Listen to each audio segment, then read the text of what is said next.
आगे अध्ययन करेंगे। देखना पिछले पीरियड में आप लोगों को साइंस में रॉबर्ट बायल का एसिड बेस सिद्धांत या एसिड और बेस का प्राथमिक सिद्धांत बताया था। रॉबर्ट बायल के अनुसार जो पदार्थ स्वाद में खट्टा होता था उसे हम एसिड कहते थे और जो पदार्थ स्वाद में कसैला होता था उसे हम बेस कहते थे। तो इस धरती पर पाए जाने वाले सभी पदार्थों को स्वाद के अनुसार उसके एसिडिकता और बेसिकता के बारे में जानकारी नहीं दी जा सकती है। बहुत सारे ऐसे पदार्थ ऐसे हैं जिनको हम चख नहीं सकते हैं। तब इस समस्या का समाधान आर्हेनियस नामक साइंटिस्ट ने दिया। तो आर्हेनियस नामक साइंटिस्ट ने एसिड और बेस का एक नया सिद्धांत प्रस्तुत किया। इस सिद्धांत के देखना एक प्रश्न है, आर्हेनियस के एसिड बेस सिद्धांत को उदाहरण सहित समझाना है। तो इस सिद्धांत के अनुसार सबसे पहले एसिड या अम्ल के बारे में उन्होंने क्या जानकारी दिया, देखना ध्यान से। एसिड या अम्ल, तो उन्होंने कहा ऐसा पदार्थ जिसका जलीय विलयन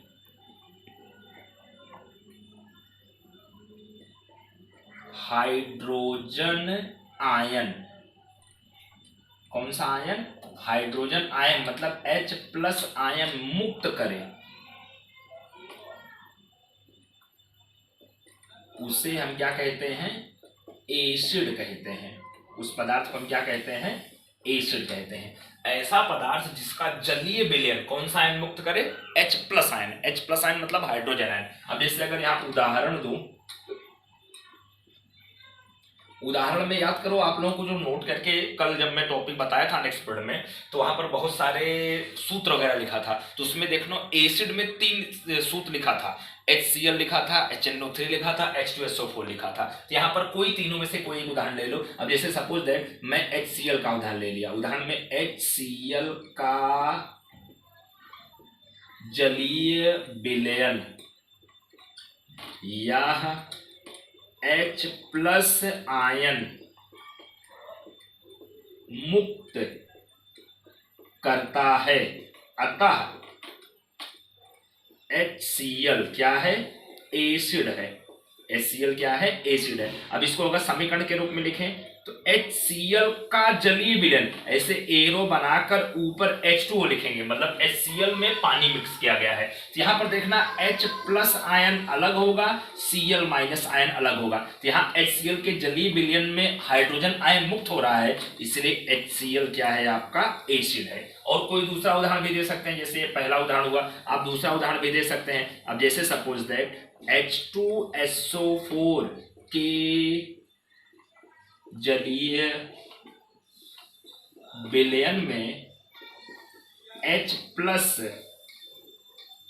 आयन मुक्त होता है, अतः H2SO4 मतलब सल्फ्यूरिक एसिड, H2SO4 क्या है? एसिड है। तो यहां पर देखना, अब इसको समीकरण के रूप में लिखें, H2SO4 का जलीय विलयन बनाना है, तो यहां पर एरो के ऊपर H2O लिख देंगे। अब यहां पर H+ आयन मुक्त होगा और यहाँ SO4 के ऊपर 2 माइनस, यहाँ पर Cl के ऊपर 1 माइनस होता था क्लोरीन आयन, यहाँ सल्फेट आयन के ऊपर 2 माइनस होता है, लेकिन H2 यहाँ 2 हाइड्रोजन है इसलिए 2H+ हो जाएगा। तो यहाँ पर हाइड्रोजन आयन मुक्त हो रहा है, इसलिए आपका ये क्या है? एसिड है। ठीक है, तो H2SO4 के जलीय विलयन में H+ आयन मुक्त होता है, इसलिए H2SO4 क्या है? आपका एसिड है। ऐसे तीसरे वाले का भी उदाहरण दे सकते हैं। तो ये एसिड के बारे में जानकारी है। अब अगर बेस के बारे में हम जानकारी प्राप्त करें तो देखना, बेस या जिसको क्षार भी कहते हैं, तो आर्हेनियस नामक साइंटिस्ट ने क्षार के बारे में क्या बताया? उन्होंने कहा कि ऐसा पदार्थ, कैसा? ऐसा पदार्थ जिसका जलीय विलयन, ऐसा पदार्थ जिसका जलीय विलयन हाइड्रोक्साइड आयन, हाइड्रोक्साइड आयन। अब हाइड्रोक्साइड आयन का मतलब कौन सा? OH- मुक्त करे, उसे बेस कहते हैं। उसे हम क्या कहते हैं? बेस। अगर उदाहरण अपने दें तो याद करो, उसमें 2 बेस के 2-3 उदाहरण बेस के दिया था। अब जैसे सपोज दैट NaOH का जलीय विलयन, NaOH का जलीय विलयन यह OH माइनस आयन मुक्त करता है। OH माइनस आयन क्या करता है? मुक्त करता है। OH माइनस आयन मुक्त करता है। अतः NaOH क्या है? बेस है। अगर इसको समीकरण के रूप में अगर अपने लिखें तो NaOH एरो का निशान का जलीय विलयन मतलब H2O, तो सोडियम के ऊपर एक प्लस अलग हो जाएगा, OH के ऊपर एक माइनस अलग। अब देखना OH माइनस आयन मुक्त हुआ है, इसलिए NaOH आपका क्या है? बेस है। अगर दूसरा उदाहरण दें तो जैसे CaOH का ट्वाइस बताया था ना, कैल्शियम हाइड्रोक्साइड, ये भी आपका उदाहरण में लिखा था, का जलीय विलयन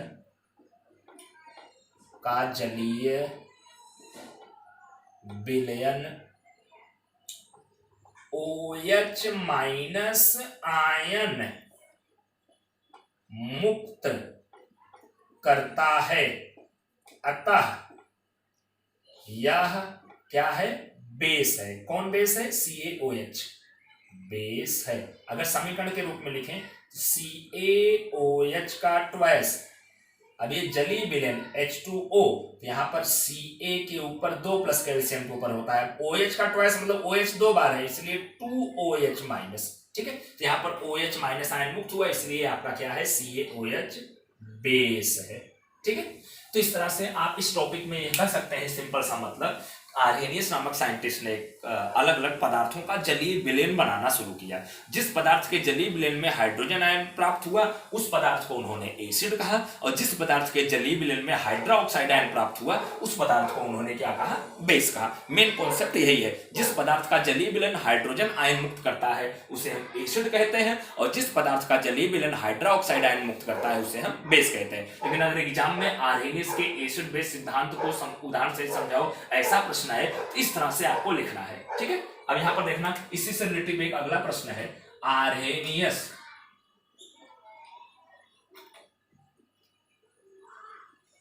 के एसिड बेस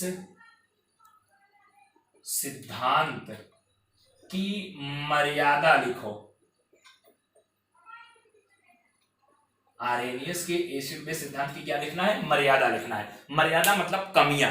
तो आर्हेनियस के एसिड बेस सिद्धांत की कमियों में मुख्य रूप से 3 कमियां थी। आर्हेनियस के एसिड बेस सिद्धांत में कितनी कमियां थी? 3 कमियां थी। पहली कमी यह था कि आर्हेनियस का एसिड बेस सिद्धांत केवल जलीय विलयन पर लागू होता था। किस पर लागू होता था? केवल जलीय विलयन पर। तो यहां पर देखना, आर्हेनियस के एसिड बेस सिद्धांत की 3 कमियां हैं। सबसे पहला है आर्हेनियस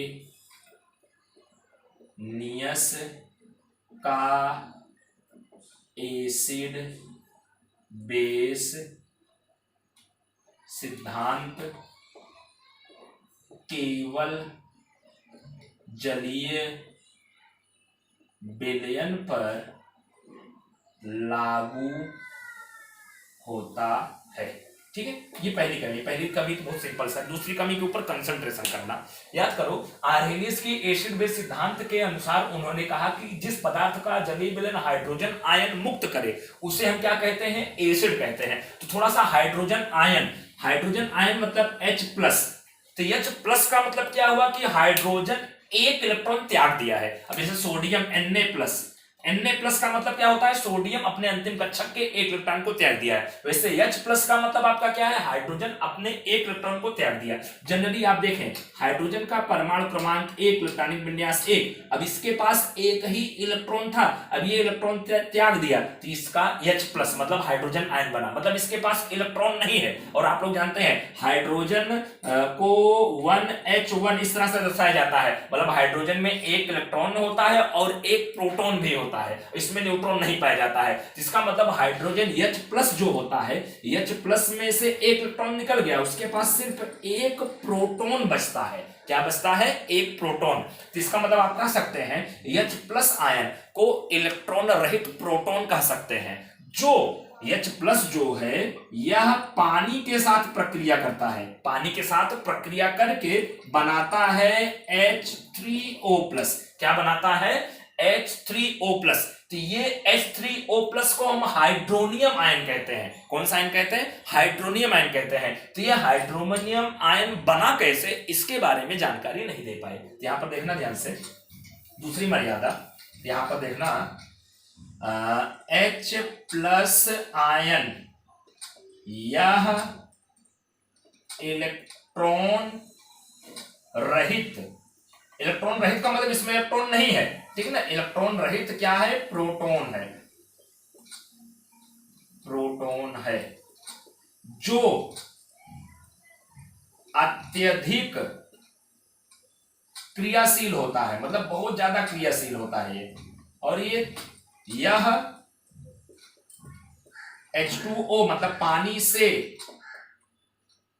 क्रिया करके हाइड्रोनियम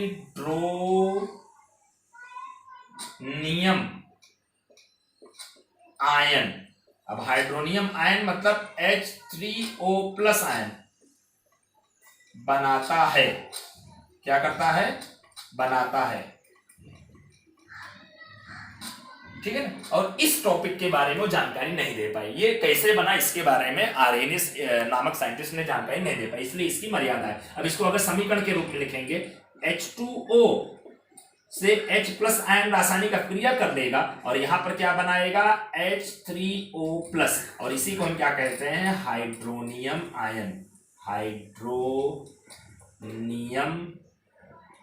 आयन। क्या कहते हैं इसको हम? Hydronium ion. ये आयन कैसे बना इसके बारे में जानकारी नहीं दे पाए। फिर उसके बाद अब अगला जो तीसरी मर्यादा है, जो अमोनिया गैस है। कौन सी gas? Ammonia, ammonia gas. Ammonia gas मतलब NH3 का जलीय विलयन बेस की तरह, किसकी तरह? बेस की तरह कार्य करता है।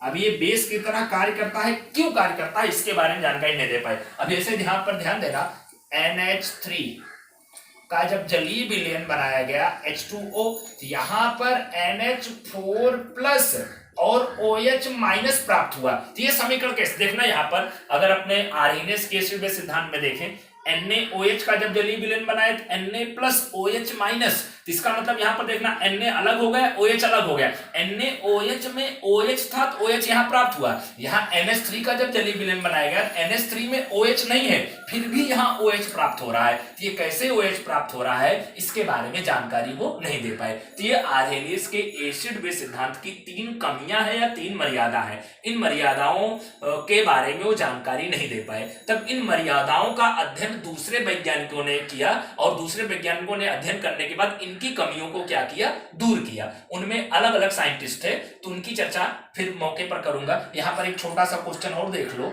एसिड तथा बेस की बनावट को समझाओ। ठीक है, एसिड और बेस की बनावट को समझाना है। तो सबसे पहले एसिड की बनावट, मतलब एसिड बनता कैसे है, यहां पर देखना ध्यान से। अधातु का ऑक्साइड यह पानी से प्रक्रिया करके एसिड बनाता है। एसिड बनाने की विधि में क्या है? अधातु का ऑक्साइड। यहां अगर सामान्य समीकरण लिखें, अधातु का ऑक्साइड प्लस पानी मतलब H2O बराबर यहां क्या बनेगा? एसिड। अब जैसे आपको 2 अधातु के ऑक्साइड याद करवाया था, एक था SO3 अब यहाँ पानी H2O, अगर इन सबको टोटल जोड़कर लिखें तो यहाँ पर क्या बनेगा, H2SO4 जो एसिड है, या CO2 कार्बन डाइऑक्साइड गैस आधात का ऑक्साइड था, ये पानी से प्रक्रिया करें, पूरा मिलाकर लिखें तो H2CO3।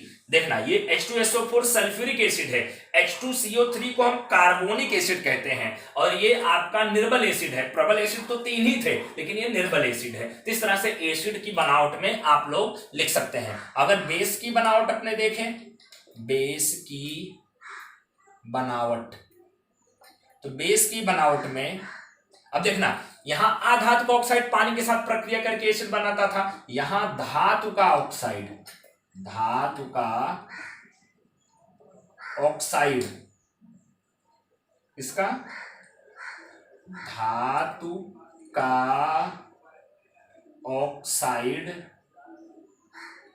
यह पानी से